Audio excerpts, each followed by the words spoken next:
Well, happy Tuesday. It is Tuesday, November the 26th, the 331st day of the year. Believe it or not, there are only 35 days left in the year 2024. And welcome to another edition of Tuesdays with Thom. It's Thanksgiving. Us here at TWT wish you all a safe, happy, and fulfilling Thanksgiving holiday. Food, fun, love, and blessings. Our show today is kind of a reflection of how I grew up. I grew up on Westerns on television. You know, the good guys and the bad guys, the white hats and the black hats. The sheriff who could always clean up the town, and then the wagon trains and its passengers being afraid of the Native Americans who they were taking the land away from in the first place. I always wanted to know more than I was taught in school and on the television. As part of my bucket list, my friend Robert and I have visited Memphis and all of its blues culture, blues, ribs, and Bill Street. BRB is how I characterize that trip. BRB was a fantastic trip. For our second bucket list trip, we wanted to learn more about Native Americans other than the television stuff. We chose Oklahoma. Why? Oklahoma has 38 federally recognized Native American tribes. Oklahoma has the third largest number of tribes of any state behind Alaska and California. We will discuss our Oklahoma trip and share photos with you in our G-List segment today. Our show today, of course, is brought to you by the Best Girl Consulting Firm. So let's hear from Best Girl. Best Girl is a consulting firm that provides customized leadership, access and inclusion, public relations, communications, and organizational consulting services. Clients include Fortune 500 companies, utilities, higher education institutions, small businesses, and associations. Best Girl's team of consultants, led by Joyce Gilly Gossom, Emily Hedrick, and Sean Jones, partners with business and education clients to promote organizational effectiveness, communication, motivation, and leadership, with always an impact on the bottom line. Best Girl's customized consulting services include strategic planning, corporate communication, executive coaching, fundraising, and economic development. Girl customizes a solution that fits your needs. You know, I can go back and remember when we named the company Best Girl and how the reaction that got from people, and I had people tell me, I called the guy, your number shows up and it shows up Best Girl. And he said, man, I didn't know what this was. I thought this was one of those 800 numbers. It's like, no, it's not. But it survived, and it's been going on about 20 years now. So let's get to our roundtable regulars, Barbara Wallace Edwards and Michael Walker. Good morning, Michael Walker. How are you, man? I'm doing well, TG. How are you this morning? I'm doing well. So I was telling you guys that I had an ankle accident this week, and then you told me you had something worse than that. Yes, I did, Tom. I just left the gym and enjoyed a good workout sitting in my car in traffic, and out of nowhere, I was rear-ended by somebody going about 40 miles an hour and just never put on brakes or whatever, and it totaled my car. God almighty. She never hit the brakes? Never touched the brakes. She must have hit you. Were you at a red light or something? No, I was in the highway just sitting because traffic was backed up. It was rush hour. And so, in the city, there's always traffic backed up because everybody's going home at the same time. Yeah. And she was coming down the highway about 40 miles an hour and was distracted by her cell phone and slammed in the back of me. Were you hurt? I've got some bumps and bruises and stuff, lower back pain and left shoulder and stiff neck. Have incurred a few headaches off and on infrequently. So I went to a chiropractor Friday, took a lot of x-rays and stuff. I got to go back today to look at the x-rays and see what else is going to be involved in that. Okay. Well, we wish you the best, especially on going into Thanksgiving weekend. We want you to be able to eat all that turkey now. Not be hurt. Well, I can eat with my right hand and my left hand, so I'll be able to eat. When it comes to using a fork, I'm ambidextrous. I hear you. What else is going on in your world? You watch football this weekend? Well, I did. It was a good weekend to watch football, Tom. I just have to say the upsets were out there, and they were interesting. They brought some drama. That's what people wanted, was some drama and what have you. So I think you got it. Um, you know, Florida beat Ole Miss, knocked them out, and then later on in the day, you had Oklahoma knocking out Alabama 24-3. That was kind of a beatdown right there, and then you had Auburn, Hugh Freeze pulling off a 43-41 quadruple overtime win over Texas A&M. In spite of the efforts of one person of trying to give that game away. I ain't gonna even ask you who that one person was, because I think I got a good idea who you're talking about. Yeah. But I tell you what, it's basketball season now, and BP, as they call it, he's got the Auburn Tigers basketball team doing fairly well. They beat the number 5 ranked Iowa State Cyclone last night in the Maui Invitational Basketball Tournament. And it was a top 5 matchup between number 4 Auburn and number 5 Iowa to start off the tournament. And Auburn came from as far back as 18 points in the first half. Halftime, they trailed by 16, and they ended up winning by 2 with 1.3 seconds left on the clock last night. Oh, okay. Well, good deal. So it was pretty interesting. I tell you, Iowa State is also in the Big 12, and Auburn had beaten Houston already. So they had some game film on Auburn. In the first half, they kind of frustrated Auburn with some traps and some things like that. And Auburn was cold shooting.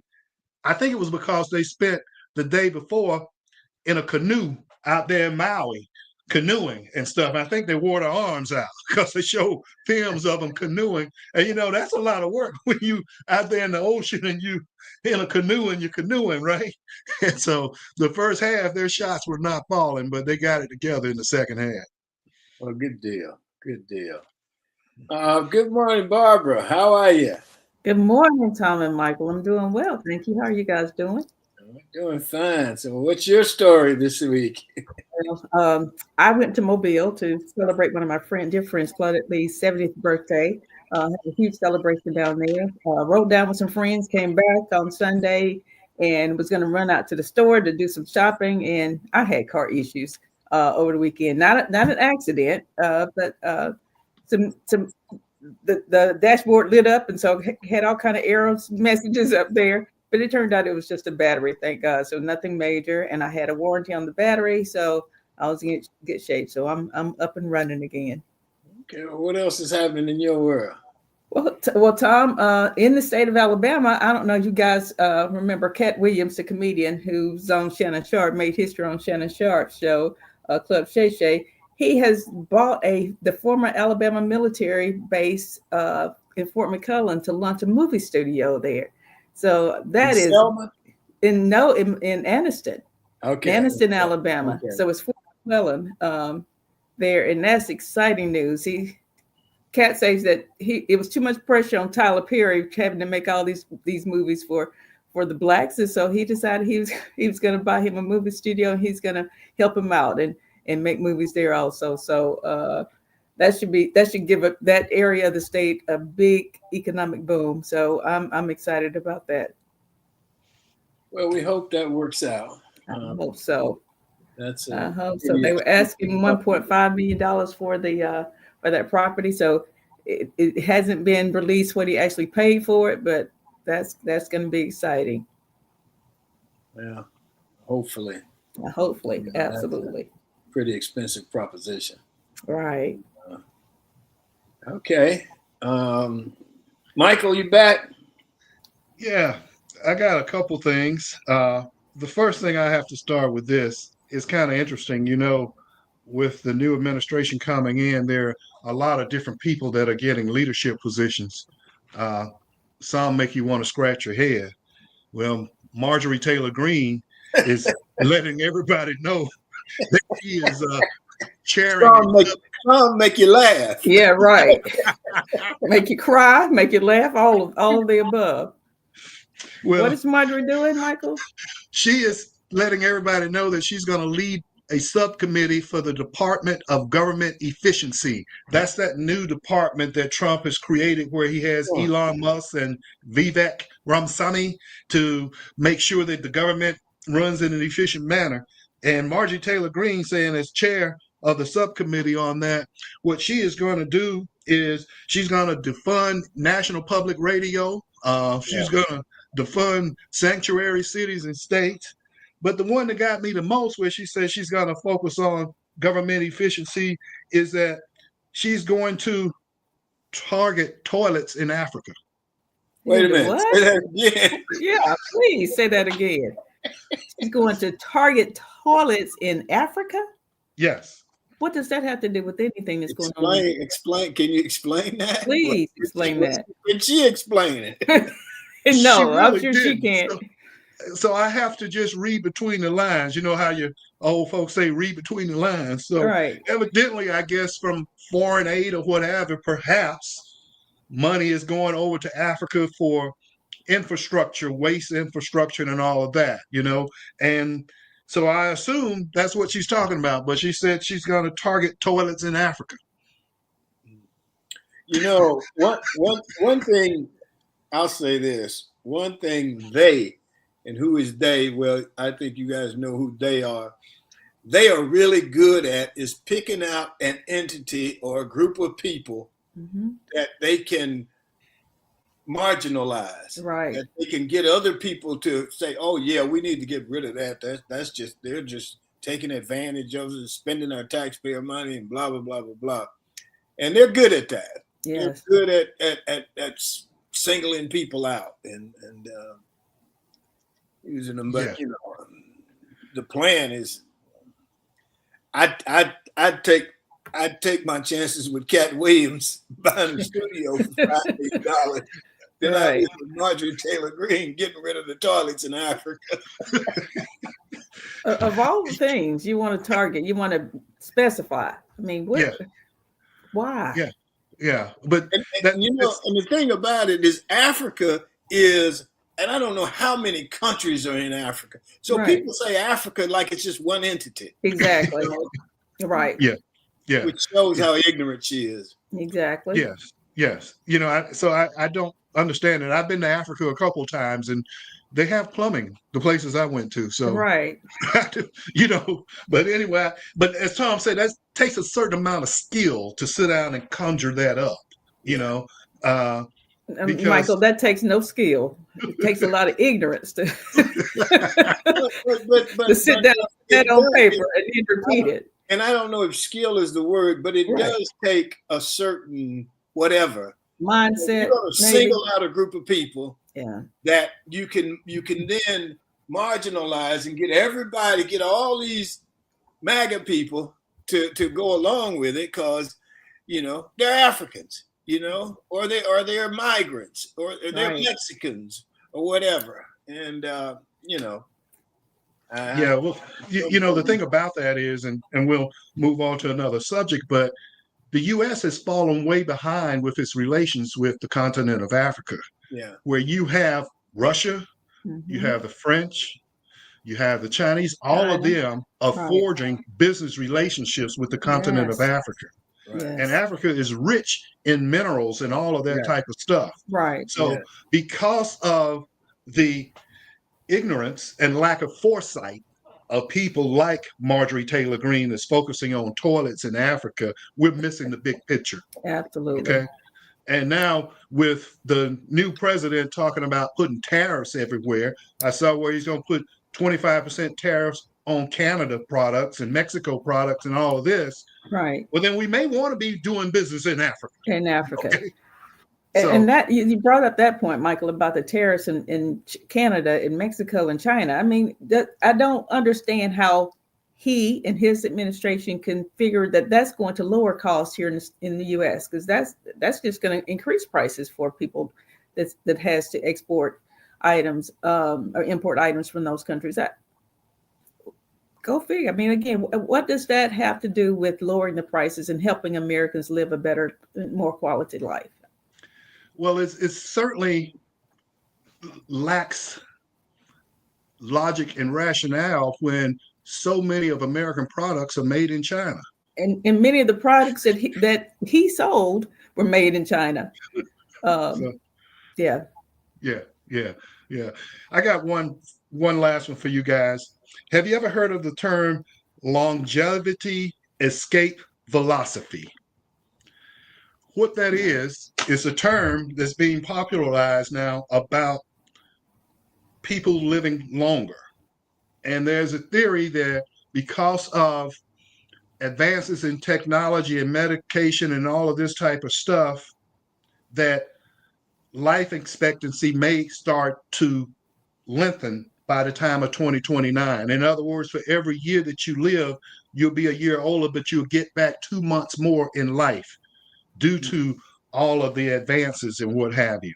And they're saying that they're working on stuff for cancer, and this guy who is kind of leading this, and his name, he used to be a Google expert, I think, and he was speaking with a venture capital firm, and he talked about how that in this interview, and his name, I know I'm butchering his name, is Kurzweil, Kurzweil.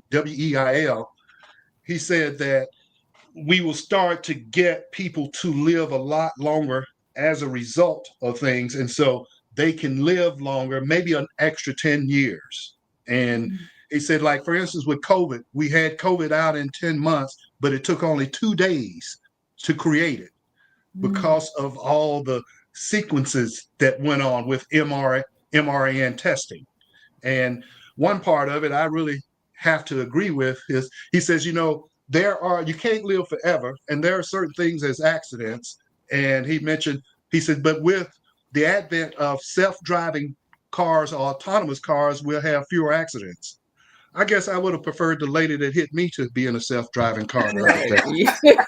I was thinking the same thing, Michael. In your situation, that would have been most helpful. It would have been most helpful. Boy. I would have still had a car that was paid for instead of having to go out and find a new one. Right. Oh man, that's funny. Barbara, you got anything else? I do, Tom. There's a story out of Bradenton, Florida. There's a 40. Wait a minute. We've gone from Africa to hitting Florida. cars in Atlanta to Bradenton, Florida. Basketball team. Okay, your turn. We're running the gamut this morning. We're talking about everything. But there is a 44-year-old woman who is accused of using her mother's identity to apply for Hurricane Aid, telling the city employees that she looked so much younger because of Botox.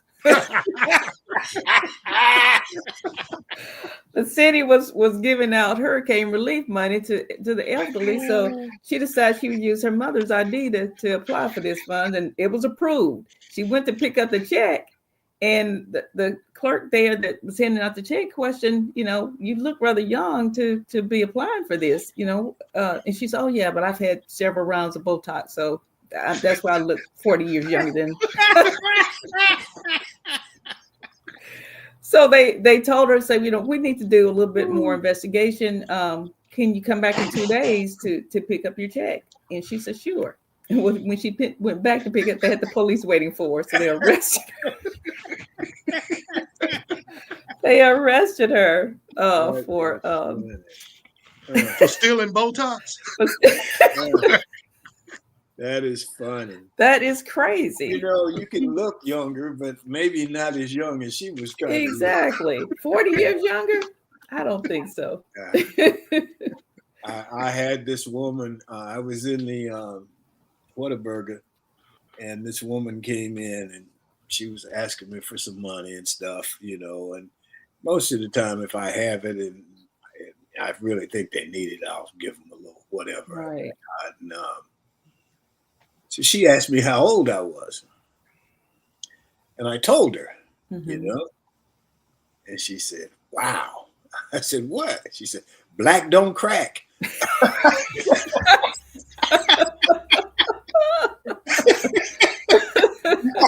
I said, I never heard that one before. Black don't crack. Excuse me. Okay. One of you got anything else? Well, I have to say that I know that the players at Auburn are really high and excited off of the win against Texas A&M, and I'm really happy for them. You know, I know what it's like to go to practice, bust your butt, and come out there and things just don't go well. Uh, they have been playing better, but I'm disappointed that a lot of the younger players, and you want the guys to really have some confidence and what have you, and who's far and all that other stuff. But to start talking smack about playing in the Iron Bowl and what you're going to go over there and take over and stuff, I think I would have dialed that back a little bit, you know. Right. Why give your opponent anything to get them up, you know? Especially My after they mind, just lost last week. yes, my mind is okay. They just got beat down by Oklahoma. I'm going to build them up. In other words, I'm not going to give them any added fuel so they're trying exact revenge on me. In other words, I want them to stay in that funk so that I can take advantage of it. And I was kind of disappointed to hear that. But hey, you live and you live and learn. But I hope it doesn't come back to bite them. Well, it should be interesting. It should be an interesting Saturday afternoon. I guess it's afternoon. We'll just have to wait and see. And it was always fun to play in that game. It was always a huge thing. And I'm old school. The Iron Bowl was always played in Birmingham, and that's why it had that distinction, because Birmingham was the Iron City. But we'll see. We'll see how it goes, and this will be well. Coach Freeze played it. He coached it last year, didn't he? Yeah. Yeah. Uh-huh. Threw that down fourth down pass in the corner of the end zone. Yeah. Because they were playing a defense where they were rushing two and just had one man standing there looking. Yeah.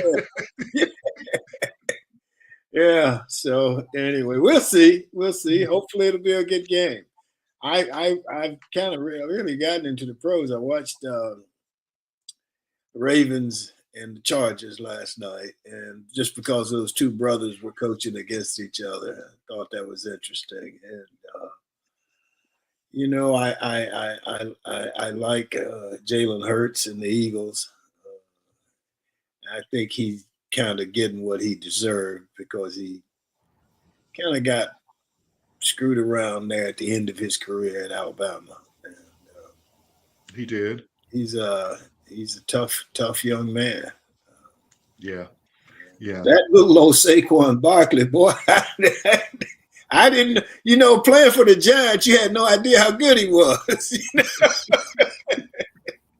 That guy's something else. Yeah, and it make you wonder why the Giants get rid of him. Exactly. It tells you what kind of organization they got. Right. I think I can walk in day one and make better decisions than that. You and I talk about that, but some of the management is just, You wonder how they got there. Yeah. And how they stay. Yeah. We can go back to the whole DEI thing and how people weren't qualified to do this, weren't qualified to do that. But there are some people in some of those positions that you wonder how they got the job. Absolutely. Yeah. It was off of meritocracy. Well, it was merit. Yeah. You wonder what daddy had to do to get him that job. Right. Right. Yeah. Either one of you got anything else?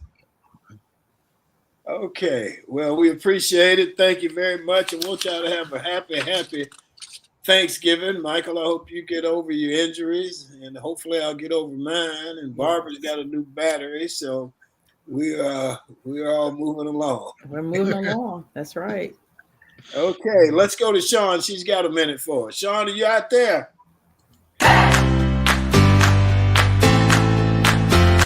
Good morning to everyone joining in with us. My name is Shantia Jones, and this is Got a Minute. Thanksgiving is this Thursday.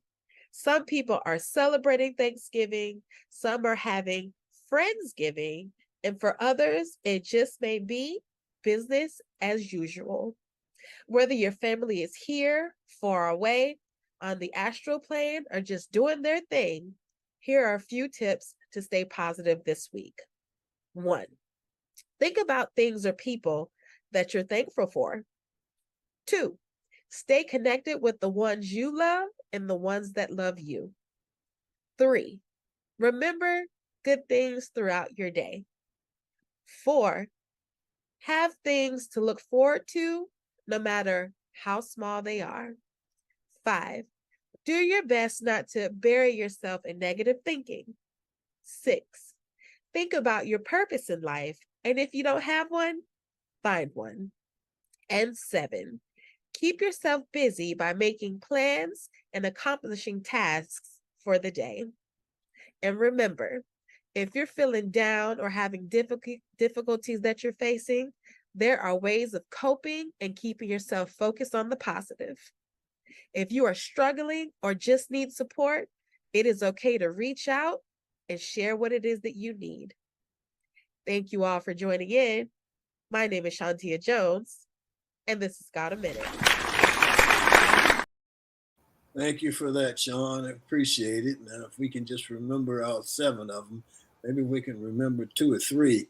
That'd Yes. be good. But I did write some of them. Thankful, be thankful, stay connected, remember good things, look forward to something, and stay busy. So I don't think I got them all, but I got the gist of it. So thank you. Okay, let's go to the G list. Hollywood's got the A list, and here on Tuesdays with Thom, we have the G list. And so our G list guest today is my good friend, attorney Robert Baugh. Robert and I have been friends since the 1990s, and we discovered this spring that we can travel together. You know, you can't just travel with everybody. Yeah, some people aren't good travel partners. Right. Robert is a good travel partner. And for our second bucket list trip, we wanted to learn more about Native Americans other than the television stuff. So we chose Oklahoma. Well, why did we choose Oklahoma? Because they beat Alabama? No, it didn't have anything to do with that. This was 2 months ago. Oklahoma has 38 federally recognized Native American tribes. Oklahoma has the 3rd largest number of tribes of any state behind Alaska and California. On this trip, we wanted to learn 3 things. We wanted to get detail, we wanted some history, and we wanted some culture. So we visited the First American Museum. We visited a Ponca Nation cultural celebration, or a powwow. We went to the Cheyenne Nation Museum, the Cherokee Tribe Museum, the Jim Thorpe Museum, and Mickey Mantle's, the great baseball player's steak restaurant. Along the way, we learned that Mickey Mantle and the great catcher for the Cincinnati Reds, Johnny Bench, that both of these men were Native Americans. We never saw that on any other television. It was never mentioned anywhere. But in addition to educating ourselves, we had a lot of fun. So the Oklahoma presentation, we will go into it right now. Sean, you can go ahead. The music comes in and our video comes up. And the first thing we did was there's a total of 67 tribal.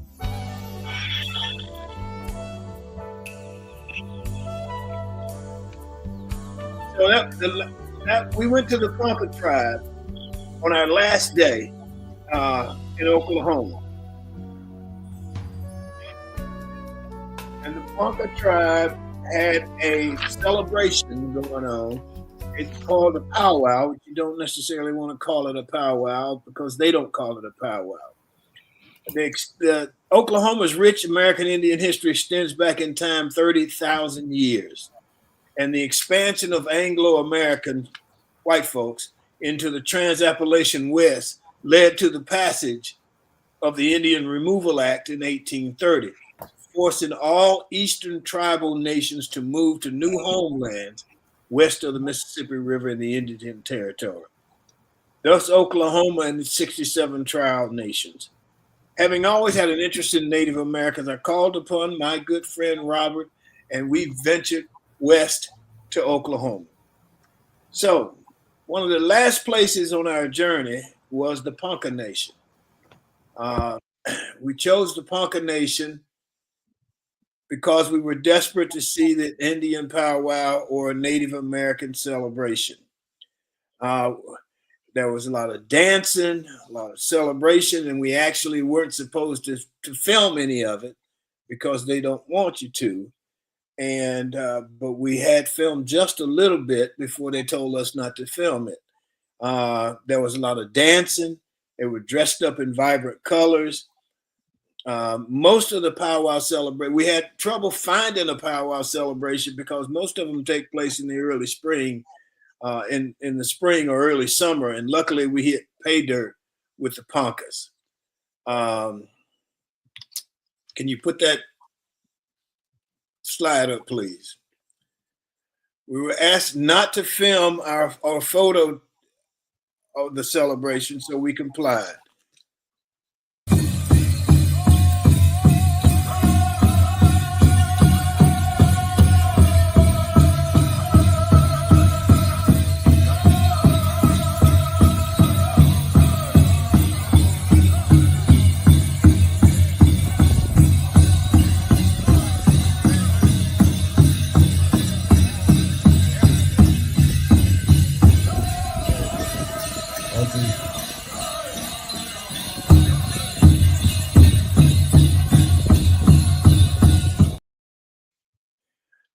We enjoyed that. It was great. It was great to just see the real thing as opposed to the television thing.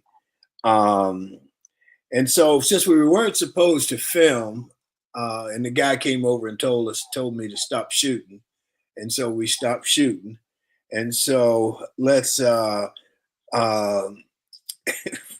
had to. They wanted to put us in jail for filming.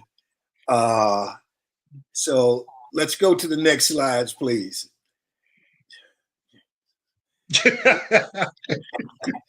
So they put up wanted posters on us, and it was great. But Robert, being the good attorney that he is, he's talked his way out of it. And then he got me out of it. He got out, and then he finally got me out. So, and then I had to have a drink, and so I found the jug full of whatever that is, and took a drink. And after that, we went on to our next adventure. There was a whole lot to see, and there was the Jim Thorpe Museum, which was really, really interesting. One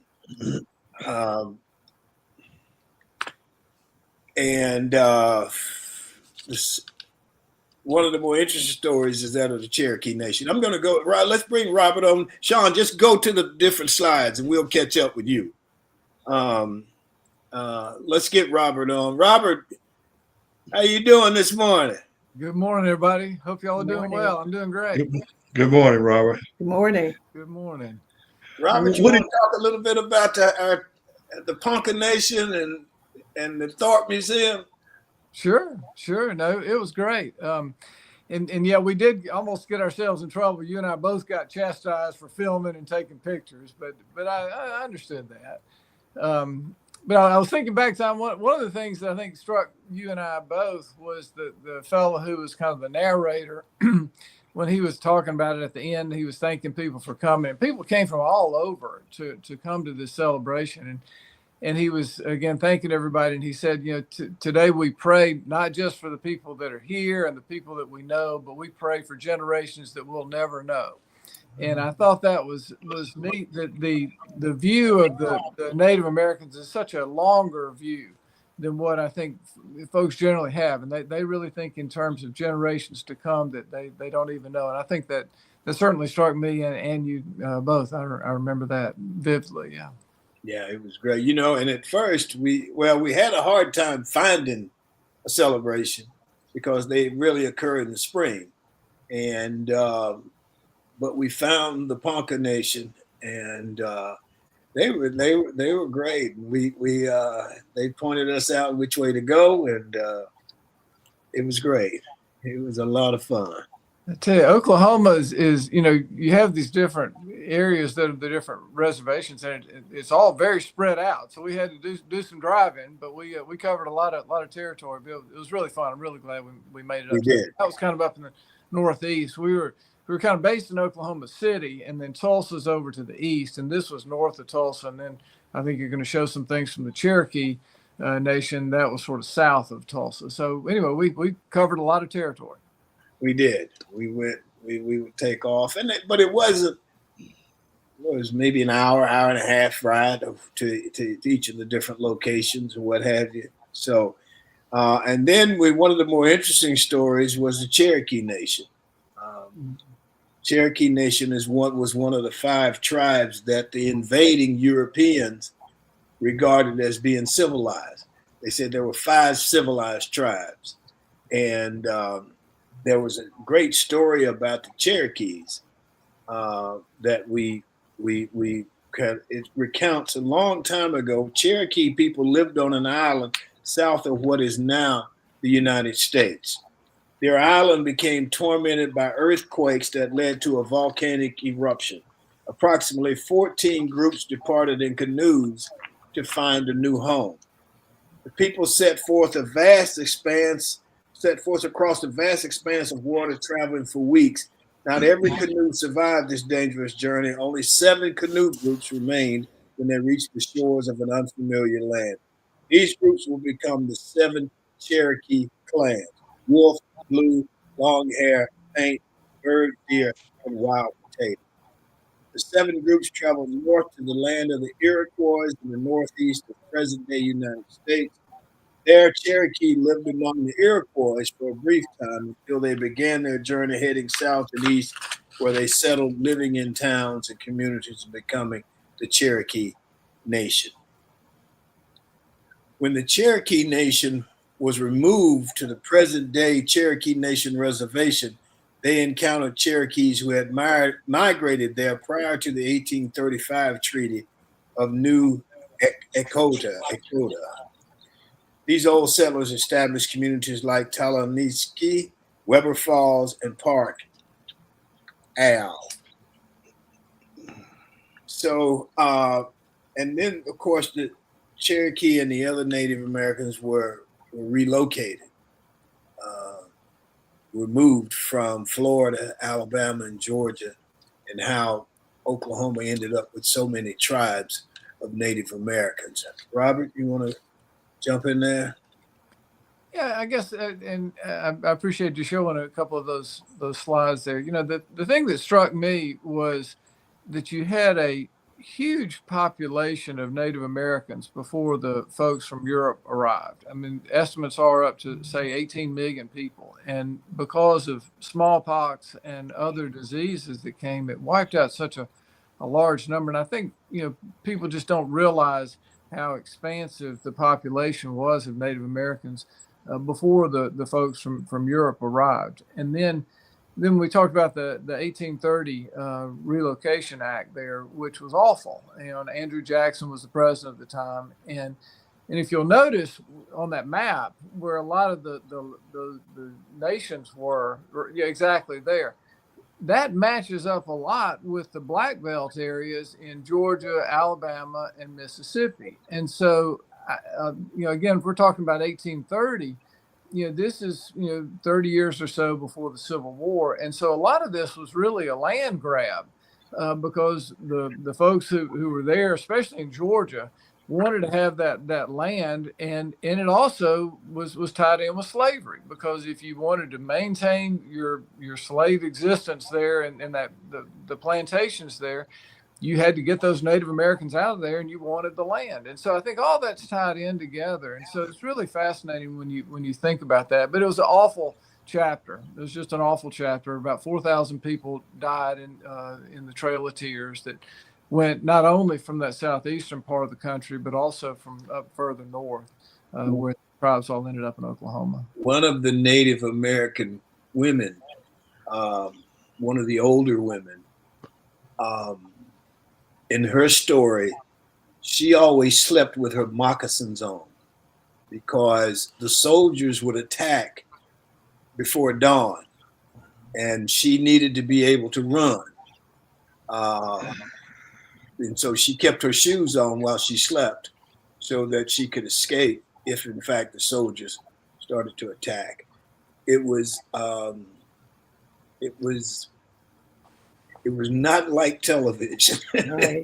Let me put it that way.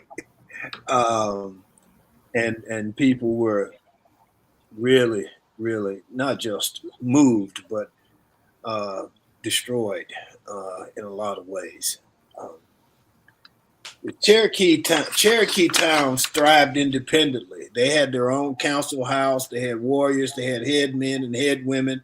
Head women were called beloved women.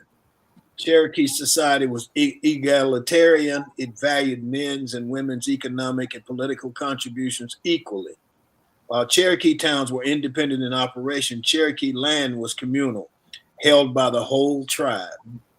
A matrilineal 7-clan social system provided structure to each group and connected each clan to Cherokee people across the region. Clan names were related in some way to various attributes of animals. Cherokee elders explain our people recognize that animals demonstrate traits and characteristics that we wanted to emulate. So, and the Cherokees were, like I said, they were advanced. They were considered the civilized tribes. Robert? I think you're right, and I think that we saw that there really were very advanced civilizations there, and again I think you sort of have this image through the westerns and the movies of these being savages and not having a real structure there, but they did have very advanced societies, and it really was more of an even society between the men and the women. The women had very important roles there, and so it's a shame that so much of that was lost when all that happened in the 1830s through the 1860s or so. The Native American women were highly regarded. They were held in high esteem in the communities and their tribes. Athletics were big. They played a lot of different games. As a matter of fact, when we went to one of the museums, they were playing a game outside, and you can see the rackets that they used, which are much like rackets today.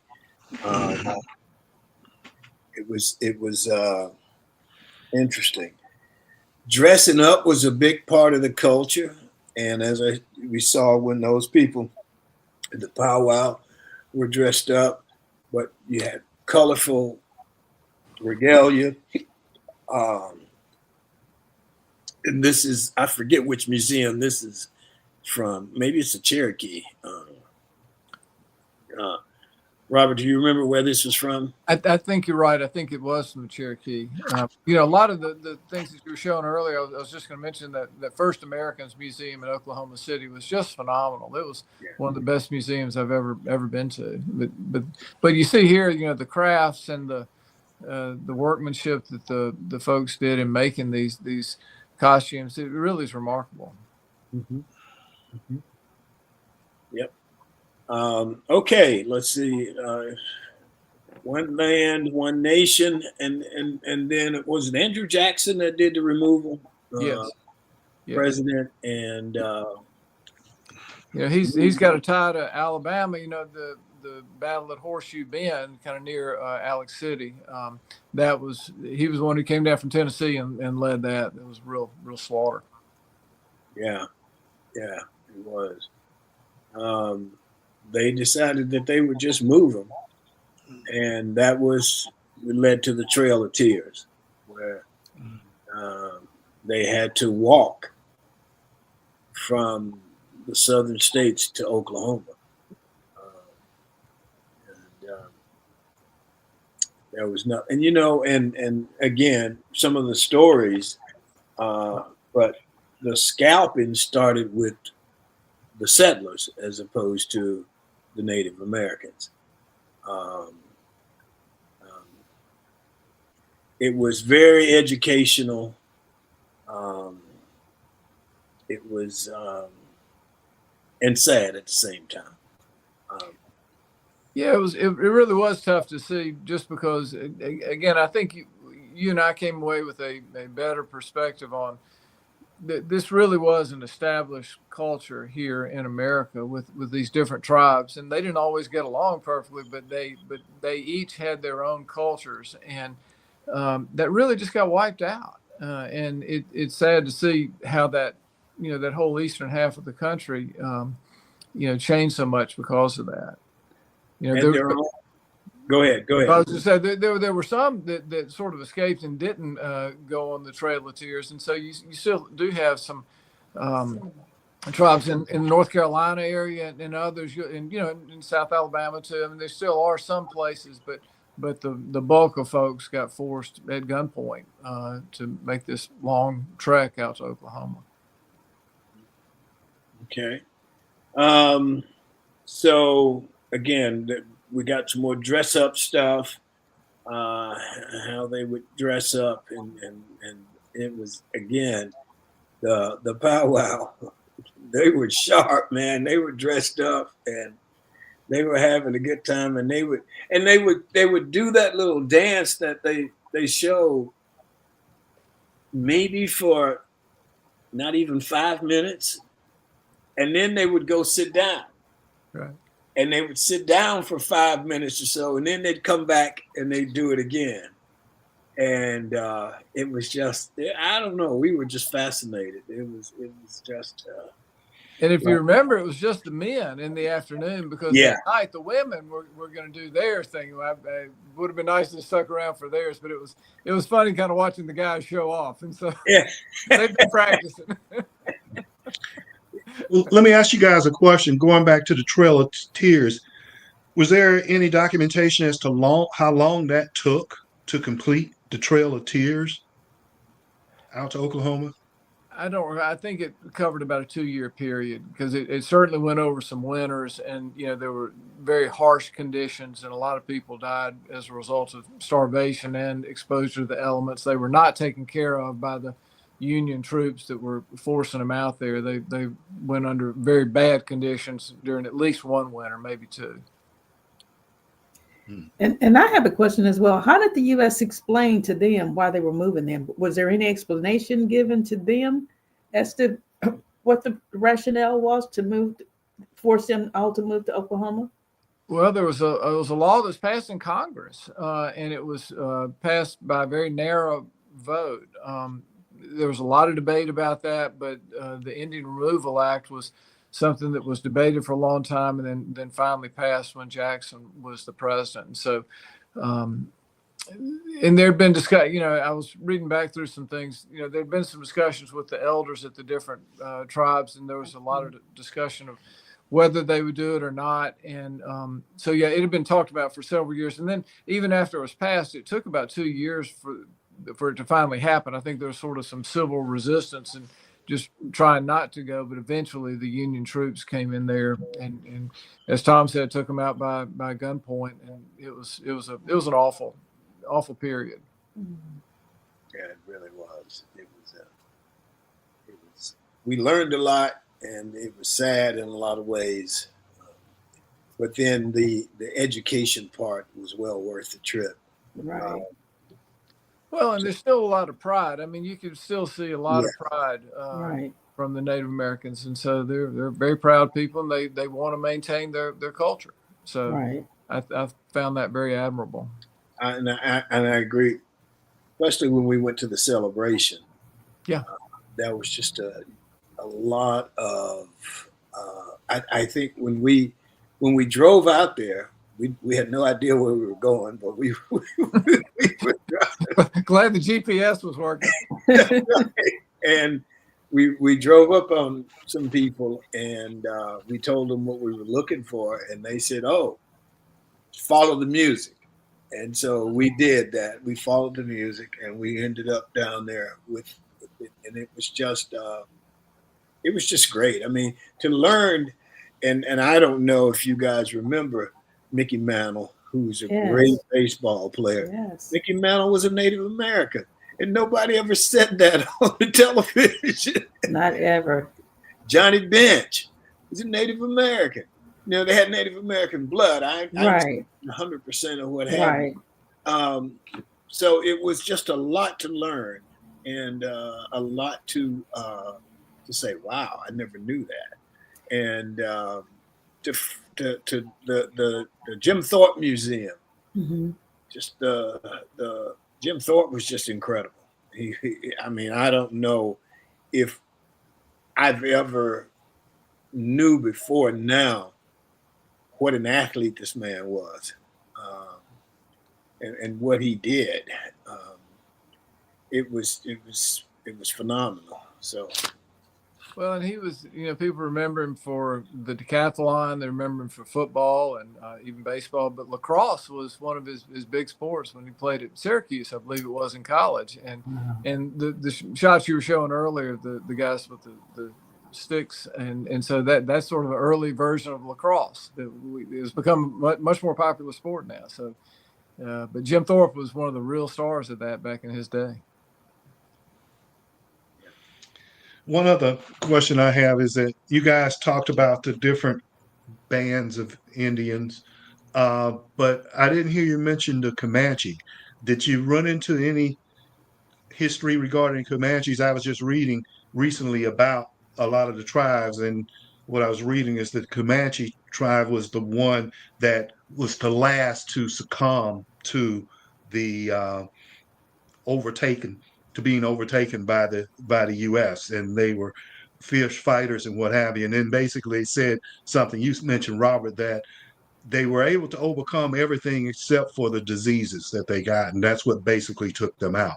But they talked about the Comanche being ferocious and just not giving up their land and stuff. And go ahead, Robert. I was going to say, I don't, in this area, well, we had the Seminoles down in Florida, and you had the Creek and the Cherokee and the Chickasaw around here. The Comanches, I think, were a little further up north. I don't have as in west, and so I don't have as good of knowledge on that one. I think there were, and I don't know if they were the Plains Indians. Yeah, there were. Man, they were skillful in terms of hunting. They were skillful in terms of riding. And they didn't believe in wasting anything. They didn't waste any of the food. When they killed the buffalo, they made sure they used everything from the buffalo for their living. And so it was just very, very educational. And the Sioux were fighters, Right. So it was great. It really was. Yeah, I feel like we're so wasteful with things, and when you saw how they lived, I mean, they really did just take advantage of everything, and it's impressive. I mean, it was a very advanced way of life that people don't really recognize. And I'm sure that there's good on every side of things and so on and so forth, but many of the soldiers felt it was their job to pretty much destroy these people. That's how they went about it. And now you find a concentration of Indians like in Atmore, Thom, and Robert. So did they come back, or were some of them left and they just continue to flourish in that particular area, like here in Alabama? Or did they return to Alabama? I don't know that I can really answer. I think it's probably a little bit of both, but I really haven't studied that, so I'm not sure, Barbara. Okay. And I would probably agree with that. I think they were left behind, so to speak. And we had lady on the show, yes, maybe a year or so ago, who talked about them trying to get their federal recognition. Yes. So that they could be recognized by the United States government as a Native American tribe, because you have to be recognized by the government. Right. So, yeah, it was. We learned a lot. Yeah. Anything else, Robert? No, it was a great trip, and I appreciate you including me. I know it was kind of one of the things you've really been wanting to do, and I enjoyed getting to do it with you, Tom. It's always fun. Yeah, And we had a good time seeing it all, and enjoy seeing Oklahoma City. Never been there before. We got to see a baseball game. We got to do a lot of different things. It was fun. Yeah, we did. As a matter of fact, when I think Alabama was playing Oklahoma this past week, they were playing in Oklahoma. Yes. And we weren't far from that. Yeah, Norman is down south of Oklahoma City, and I think they've got some nice museums there too. We just didn't have time to be able to go all over the place, but yeah, there's some good things to see there. We went to what museum was it? I forget which museum it was where the black sheriff. What's his name? Oh gosh, if you hadn't asked me, I know exactly what you're talking about because I got a picture of you with a T-shirt. Yeah. I thought we had that photo. But he was a former slave who went out west, and he became a marshal. He was one of the first black U.S. marshals, and he lived out in Texas for a long time. His initials are B.R. I can't think of his Bell. I'm sorry, I can't remember. Yeah, Bass. Bass Reeves. Bass Reeves. Yes. Bass Reeves. Yeah. They did a television show on him. Yes. Yeah. We had a couple of Sean, whatever you got left, just go ahead and show it. And Wow. Yeah, this is from the Cowboy Museum, and this is a Remington here, and the Cowboy Museum was neat, but after seeing all the other things, it was a little bit of a letdown for us, I think. Right. We went to the Cowboy Museum after we'd seen everything else. They had pictures of Matt Dillon and all that, and it's like, man, we didn't come to see a television show. You're right. You want the real deal. We got any more slides, Sean? Okay, and that's sort of how that's just some of their stuff, the arrows, the spoon, things that they needed to survive. Okay, I don't know where this was, Robert. Maybe it's the Cherokees. I don't remember. I think so. Yeah. Okay. What else we got? Okay. Let's see. Okay. All right. That's it, I think. So, anybody got any other questions? So what's next for the Robert and Tom's Adventures tour? Who knows? We decide. That's been great. Thank you guys for sharing it with us. It's been fun. BRB, Blues, Ribs, and Bill. And Yes.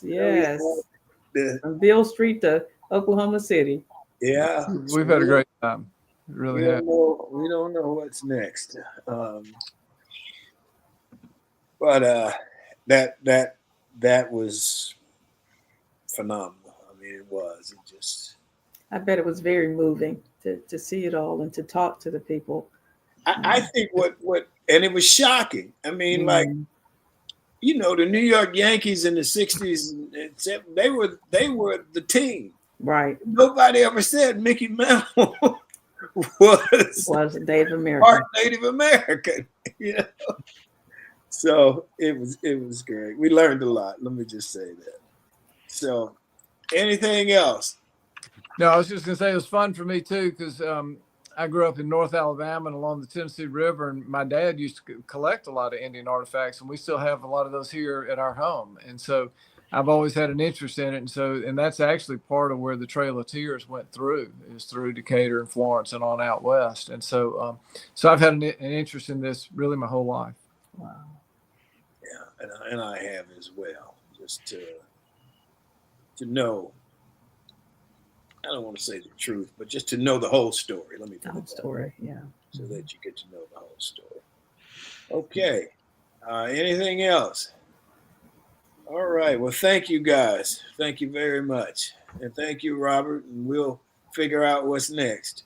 That'd be great. That'd be great. All right.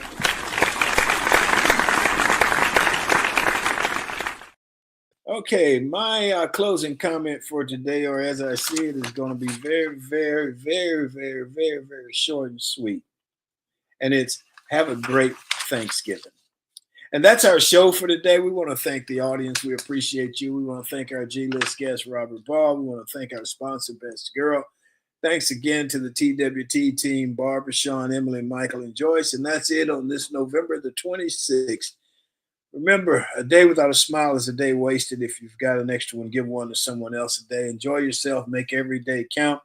Enjoy your Thanksgiving. Stay safe. Blessings and peace.